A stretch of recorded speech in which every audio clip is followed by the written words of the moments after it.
সেইখন হৈছে ডিমা হাছাও সুস্থিৰ অৱস্থাত যেতিয়া আছিলে তেতিয়াৰ প্ৰতিচ্ছবি, কিন্তু বৰ্তমানৰ প্ৰতিচ্ছবি যদি আপোনালোকে দেখে আপোনালোকৰ চকু পানী নিশ্চয় ওলাব।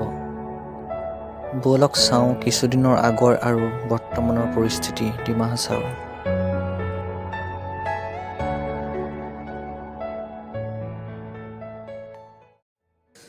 নমস্কাৰ বন্ধুসকল, আজি কোনো ব্লগ ভিডিঅ' বা কোনো এণ্টাৰটেইনিং ভিডিঅ'লৈ আপোনালোকক স্বাগতম নাই জনোৱা। আৰু আপোনালোকক সকলোৱেতো গম পাইছে বৰ্তমান ডিমা হাছাওৰ অৱস্থা কেনেকুৱা হৈছে। আৰু মই আজিৰ পৰা প্ৰায় 6 মাহমান আগতে ডিমা হাছাও গৈছিলোঁ আৰু তাৰ প্ৰতিচ্ছবিখন মোৰ চকুৰ আগত ভাহি আছে। গোটেই বেলেগ ৰাজ্যৰ লগত সংযোগ বিচ্ছিন্ন হৈ গৈছে। আৰু মই আপোনালোকক বলক অলপ ডিটেইলছত দেখাইছোঁ ডিমা হাছাওখননো আছে ক'ত আৰু কোনকেইটা ৰাস্তাইদি ডিমা হাছাওলৈ যাব পাৰি, গোটেইখিনি আপোনালোকক মই ডিটেইলছত দেখাইছোঁ। আৰু লগতে ডিমা হাছাওৰ সেই আগৰ প্ৰতিচ্ছবিখন আৰু বৰ্তমানৰ প্ৰতিচ্ছবিখন কেনেকুৱা আপোনালোকক দাঙি ধৰিবলৈ মই চেষ্টা কৰিম। আৰু আপোনালোকৰ দেখি হয়তো বহুত বেছি দুখ লাগিব, এনেকুৱা অৱস্থা হৈছে তাত। এইখন হৈ গ'ল ডিমা হাছাও ডিষ্ট্ৰিক্ট আৰু এইটো লগতে আছে কাৰ্বি আংলঙৰ তলত, এফালে কাৰ্বি আংলং, মাজত এখন নগাঁও ডিষ্ট্ৰিক্ট আৰু এফালে এইটো গোলাঘাট। আপোনালোক নেশ্যনেল হাইৱে হৈ আহিলে নগাঁও হৈ আহিলে, তো এইফালে নগাঁৱৰ তলতে আছে ডিমা হাছাও। আৰু ডিমা হাছাওলৈ আহিবলৈ হ'লে নগাঁৱৰ পৰা এফালে এটা হৈছে ডবকাট, লংকা, লামডিং, এনেকৈ হৈ পেলাই মাইবং হৈ হাফলঙলৈ আহিব পাৰে। আৰু এফালে এটা লংকা, পানীমূৰ, উমৰাংচু হৈ পেলাই এনেকৈ হাফলঙলৈ আহিব পাৰে। আৰু এই দুটা ৰাস্তাই, এইটো উমৰাংচু হৈ এইটো পানীমূৰ হয়, এই দুটা ৰাস্তা আৰু এইফালে লামডিং হয় মাইবং হয়, যোনটা দুটা ৰাস্তাই পূৰা পাহাৰীয়া ৰাস্তা।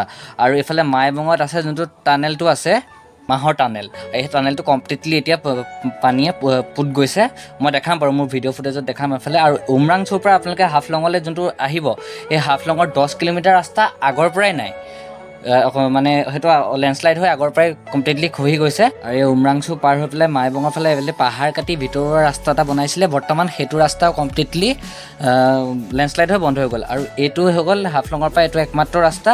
এতিয়া ইয়াতো ব্লক কমপ্লিটলি ৰাস্তা ব্লক, হাফলঙলৈ আহিবলৈ কোনো ৰাস্তা নাই। আৰু এইখন হৈ গ'ল কমপ্লিট ডিমা হাছাও ডিষ্ট্ৰিক্ট। আৰু ইয়ালৈ আহিবলৈ এতিয়া কোনো ফালৰ পৰাই কোনো ৰাস্তা নাই, ইয়ালৈ আহিবলৈ কোনো প্ৰকাৰে ইয়ালৈ সোমাবলৈ ৰাস্তা নাই।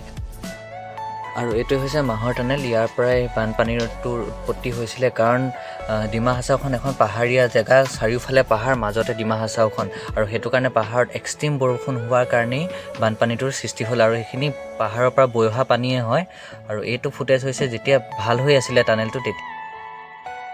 আৰু এইটো সম্পূৰ্ণৰূপে এতিয়া টানেলটো বন্ধ হৈ পৰিছে। এইটোৱে এইফালেদি ডিমা হাছাওলৈ যাব পাৰি, এতিয়া এইটো ৰাস্তা কমপ্লিটলি বন্ধ হৈ গ'ল। কিমান এটা দুখ লগা দৃশ্য আপোনালোকে চাওক। আৰু মই আপোনালোকক দেখুৱাবলৈ চেষ্টা কৰি আছোঁ কেইদিনমানৰ আগৰ পৰিৱেশটো আৰু বৰ্তমানৰ পৰিৱেশটো তাত কেনেকুৱা, সেইটোৱে আপোনালোকক মই দেখাবলৈ চেষ্টা কৰিছোঁ।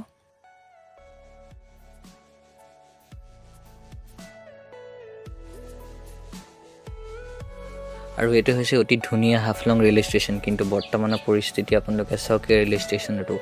আৰু ইয়াতে সেই ভিষ্টা ডম, যোনখন গুৱাহাটীৰ পৰা হাফলঙলৈ ট্ৰেইন চলিছিলে, বহুত লাক্সাৰিয়াছ এখন ট্ৰেইন অ'পেনিং কৰিছিলে কেইদিনমান আগতে, ইয়াতে ৰখিছিলে ট্ৰেইনখন।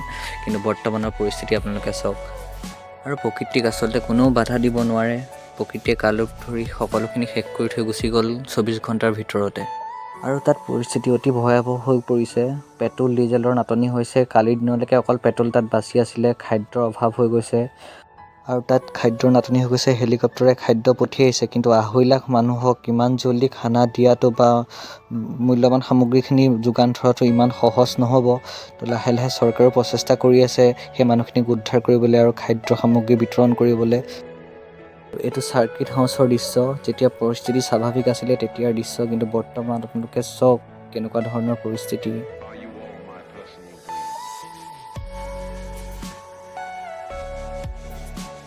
আৰু এয়া চাওক গাঁৱৰ মাজেৰে হৰহৰাই পানী বৈ গৈছে, আৰু এই পানীখিনি বৰষুণৰ পানীয়ে হয়, কোনো নদী চদীৰ পানী নহয়। এই পানীখিনি গৈ পেলাই কপিলী নদীত পৰিছেগৈ। আৰু কিবা কাৰণত যদি কপিলী ডেমটো ভাগিবলৈ হয়, পৰিস্থিতি ইয়াতকৈ ভয়াৱহ হ'ব, গোটেই উমৰাংচুখন উটি যাব। কিমান ভয়ৰ মাজত ইয়াৰ মানুহখিনিয়ে দিন অতিবাহিত কৰিবলগীয়া হৈছে। হয়তো আমি ইয়াত থাকি ইমান বুজি পোৱা নাই তাৰ চিটুৱেশ্যন, কিন্তু তাত কেনেকুৱা ধৰণৰ এটা পৰিস্থিতিৰ সৃষ্টি হৈছে ভাবিলে কিবা ভয় লাগি যায়। আৰু মই আপোনালোকক দেখাই আছোঁ পৰিস্থিতি যেতিয়া সুস্থিৰ আছিল তাৰ প্ৰতিচ্ছবি আৰু বৰ্তমানৰ প্ৰতিচ্ছবি।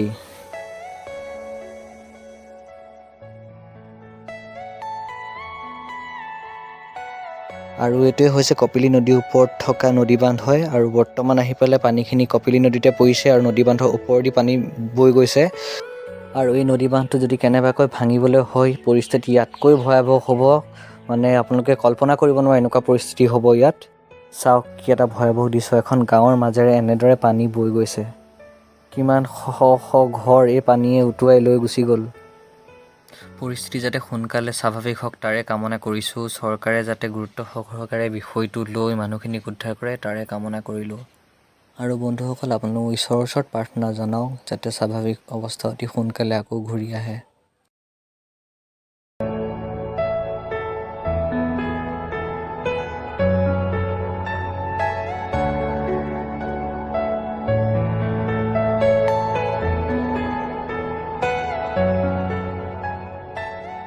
আছিলে ভিডিঅ'টো, আপোনালোকে প্ৰে কৰিব সোনকালে যাতে পৰিস্থিতি ভাল হৈ যায়। আৰু প্লিজ ভিডিঅ'টো লাইক কৰি দিব, শ্বেয়াৰ কৰি দিব আৰু চেনেলটো প্লিজ ছাবস্ক্ৰাইব কৰি দিব। আজিলৈ ইমানেই, আকৌ লগ পাম নতুন এটা ভিডিঅ'ত। Take care.